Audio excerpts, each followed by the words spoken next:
Alright, YouTube, it's time to talk about Saudi Arabia's Girls' Council, the one that no feminist is talking about over here because they're all totally corrupt.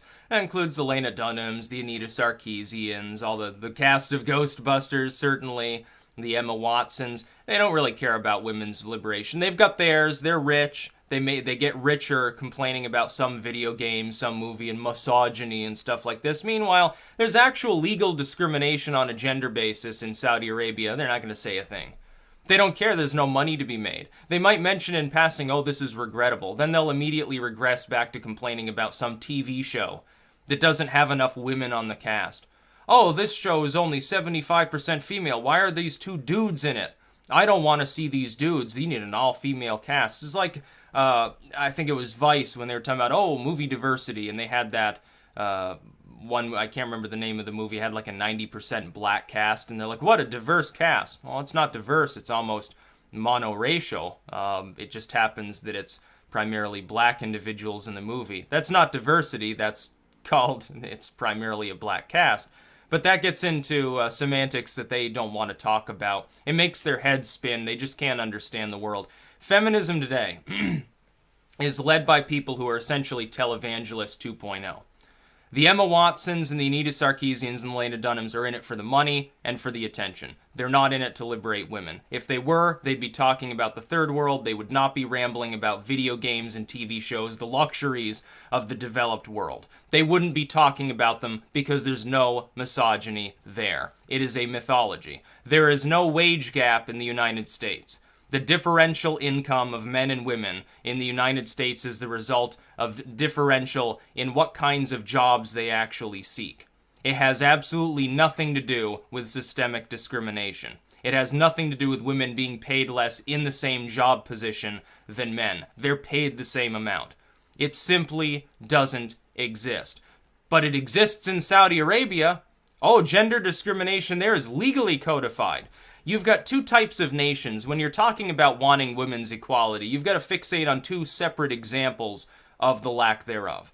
There are states in which, for legal purposes, men and women are equal, but there is systemic discrimination because of a cultural ethos, because of the way society works, some religious movement, etc. You would think of maybe Turkey. In Turkey, men and women are generally privy to the same positions, but there is still a deep-seated cultural divide there. Especially in the more rural parts of Turkey where, women are still seen in the theocratic Islamic sense, much the same way they're seen in Saudi Arabia. You do have honor killings. You do have, stones in some of these small town areas. You do have mistreatment of women. It's quite common. Maybe not in the industrialized side, but in the rural side, and increasingly in the industrial areas with Erdogan pissing away all the liberal progress they made. Yeah, it's going to spread to places like Ankara and Istanbul and Izmir, and pretty soon it's going to be a third world backward state that'll have nothing in common with Ataturk's reforms, trust me. Then you have states like Saudi Arabia that are arguably worse. There it's not just cultural, it's legalized. It's a dogmatic mistreatment of women. And you don't have that in the United States.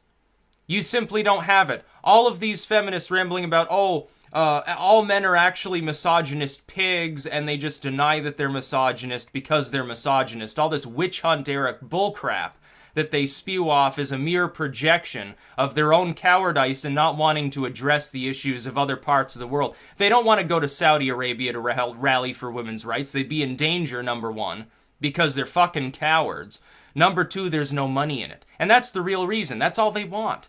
They want you to sign them. They want you to donate to some cause that they're embezzling from. That's what they want. They want your money and they want your attention. When they get attention, they get to grandstand on a moral level, just like the televangelists did, and then they get to get into another movie, write another book about their dumb life or something like that, and they get to bilk all of their millions of untold fans who would follow them into the fires of hell for no reason other than they declare themselves to be so-called feminist. They're not even feminists. They're not fighting for women's equality. There's nothing to fight for over here. Women are already equal to men. Most males, by the way, fully understand this and have no problem with it. And yet they're misogynist because misogyny. Oh, it's automatic. They're automatically misogynist. This sounds like BLM. Oh, white people are racist. Oh, well, I don't really care about race. Well, you're racist anyway because you're white. Oh, how convenient for them. And then they get to ask you for reparations or whatever. It's foolish. Meanwhile, actual discrimination takes place. It's like on the racial basis, happens all the time in parts of the third world again. Happens in Egypt every day. The black minority in Egypt, sort of the Nubian immigrants that spread out through Egypt, are considered like second-class citizens by the people there that are more Near East and Arabian, that have a lighter skin tone. They consider them to be basically subhumans on a cultural basis. They have for hundreds of years. They've always been discriminated against, and they always will be until people from the West bother to actually talk about that instead of rambling about some police-involved shooting. It's going to keep happening. Saudi Arabia, legalized discrimination. It's theocratic, it's religiously dogmatic, it's legally enshrined, it's culturally accepted even by a lot of females in that region. And somebody gets raped, and if they can't provide witnesses to the fact that they were raped, they're the ones that get punished. Well, that doesn't sound like equality for women. It sounds like a very screwy medieval system. But you're not going to talk about that if you're a feminist, especially if you're a so-called feminist leader or figurehead or icon, because all you want is another paycheck. It's sheer dishonesty. And they're going to collapse their own movement the same way the evangelicals collapsed theirs in the mid-90s. They're going to do the same stupid stuff, and they're going to collapse in on themselves and be relegated to the dustbin of joke-based history. They're going to do that. They're making the same mistakes, and part of that could be natural human competitive urges. Because these people realize that if they say, I'm a feminist, I'm a strong woman, hear me roar, and you should donate to my cause, get me in this movie, and by the way, beat up on these video game designers because they're misogynists and stuff. They get to stand there and get a lot of attention from brain-dead individuals. The gated community dwellers and trust fund babies will give them a lot of attention because they're too dumb. They're not experienced enough to realize what happens in the world. They're easily led. They're like sheep. They're like pawns.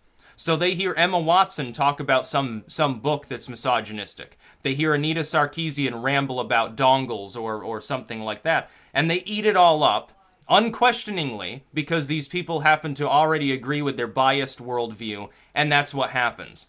So as long as those celebrities that self-proclaim themselves some messiah of feminism don't mention what's happening in the third world, don't actually mention the rape rate in India, the rape rate in South Africa, the rape rate among some of the migrants in Sweden or Germany, as long as they don't talk about that or talk about legalized discrimination in Islamic states or female circumcision in East Africa or something, they're never going to talk about it either. They're never going to think about it. They don't, probably half of them don't even know that these things happen. They don't even know. They don't care, even if they're confronted with the fact that it happens, unless it comes from one of their idols, one of their little messiah figures from the celebrity class. They don't even care about it. So when I see this, I say if you want to fight for women's equality, go to Saudi Arabia. Put pressure on them.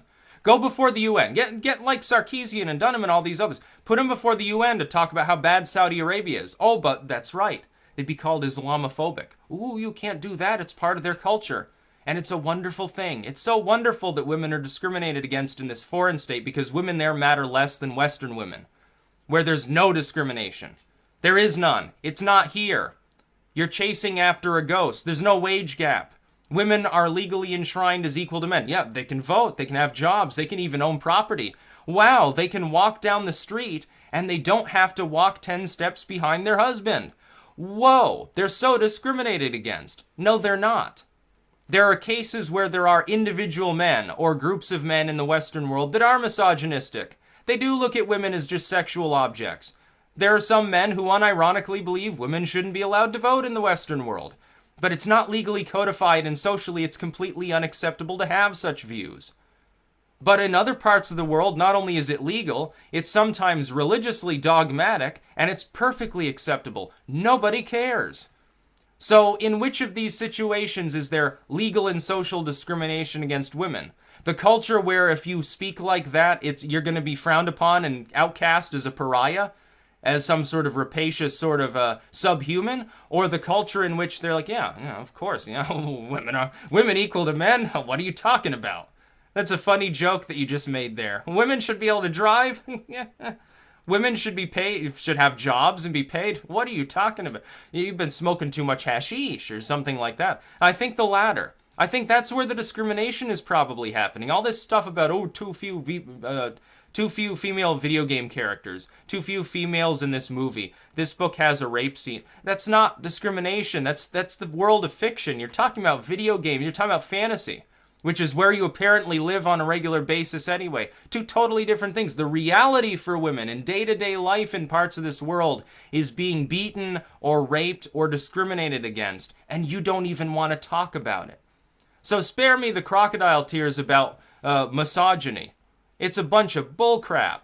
You don't even represent, you're not even really feminist. Third wave feminism has nothing in common with equal rights for women anymore. It's a totally different movement. It's the same term that's used, but it's totally morphed. It's like any other movement. It's like when people look at political parties.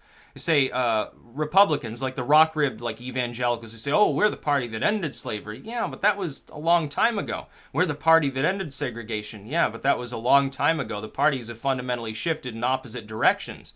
Now they're shifting back. The Democrats are now the discriminatory party, honestly. But I mean, you're wrong. The term is the same. The same label is being used, but it means something totally different. It's like the term regulated. When people read in the Constitution, well-regulated militia, they think, oh, regulated by government. No! Back then it meant something totally different. Our use today is not retroactive upon the old use. In the old term, it meant like clockwork. It means well-organized, well-ordered. Not by a government, by itself, within, internally. Two totally different things. Same term, different meaning. Feminism now is the same term that it was decades ago, but it means something different to most adherents of feminism. It's not the same thing because the battle has totally shifted. That's about all.